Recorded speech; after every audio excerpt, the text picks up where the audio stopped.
पुढे असं आहे, एखाद्याबद्दल चांगलं बोललं की त्यांना उद्ध्वस्त करणारी शक्ती 60 वर्ष महाराष्ट्राच्या राजकारणात स्वतःच्या बोटावर ठेवली. तेव्हा ही शक्ती कुठे होती? तेव्हा कुठे होती ही शक्ती? महाराष्ट्राच्या पॉलिटिक्सचा केंद्रबिंदू शरद पवार आहेत, ते कुठे होती ही शक्ती? चांगलं बोललं की मध्ये मिठाचा घडा का टाकायचा? चांगलं बोललेत ना, वाईट तर बोलले नाहीत ना.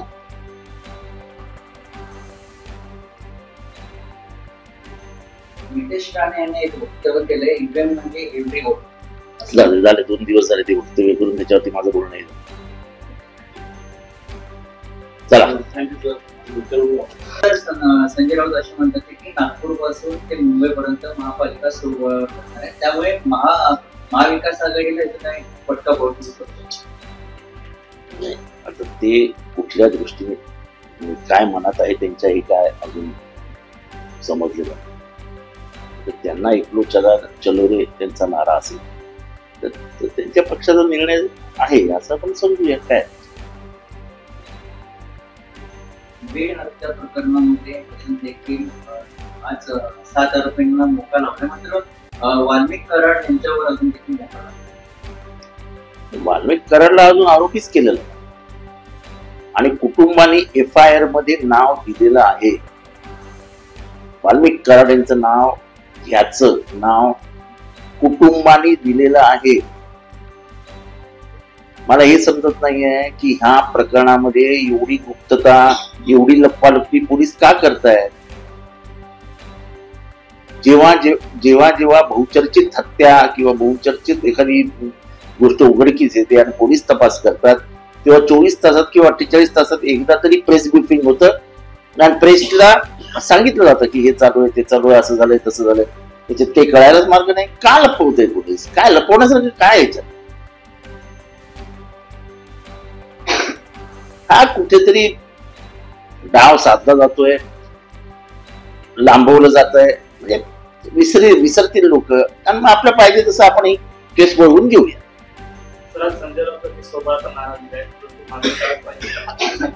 वारंवार मुख्यमंत्र्यांची भेट घेत आहेत. तर मुख्यमंत्री देखील काल त्यांच्या भाषणात म्हटले की येणाऱ्या काळामध्ये निवडणुकी दरम्यान कोणताही पक्ष कुणासोबतही जाऊ शकतो, माझी काही हरकत नाही यावर. ठीक आहे, ते मुख्यमंत्र्यांची कोणी भेट घेणार याच्यावर आक्षेपार्ह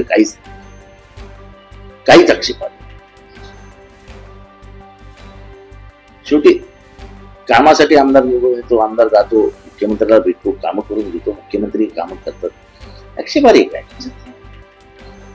ज्या प्रकारे फडणवीस महापालिकेच्या ते त्यांचं पॉलिटिकल स्टेटमेंट आहे. त्यांचं पॉलिटिकल स्टेटमेंट आहे. मग त्यांच्या आपापसातल्या मारामाऱ्या थांबवा. एवढ्या मारामाऱ्या चालू.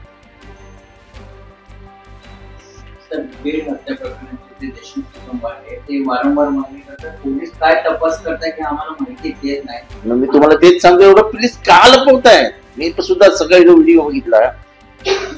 पोलीस का लपवताय? काय लपवण्यासारखं काय? बाबा ही चौकशी झाली, हे मिळालं, हे मिळालं, हे मिळालं, याचा अर्थ तुम्हाला काहीतरी लपवायचं आहे सगळ्यांपासून. संशयाची परिस्थिती पोलीस का निर्माण करतात हेच कळत नाही. मुख्यमंत्री असे वारंवार आणि मुख्यमंत्री असं म्हणतात की उद्धव ठाकरे माझे शत्रू नाहीये.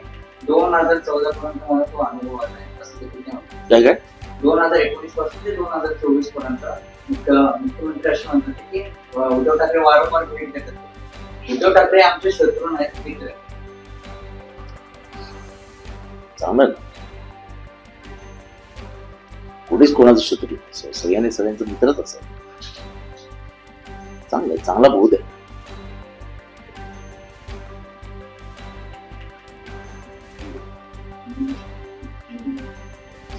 हिंदी नाही काय लागणार नाही.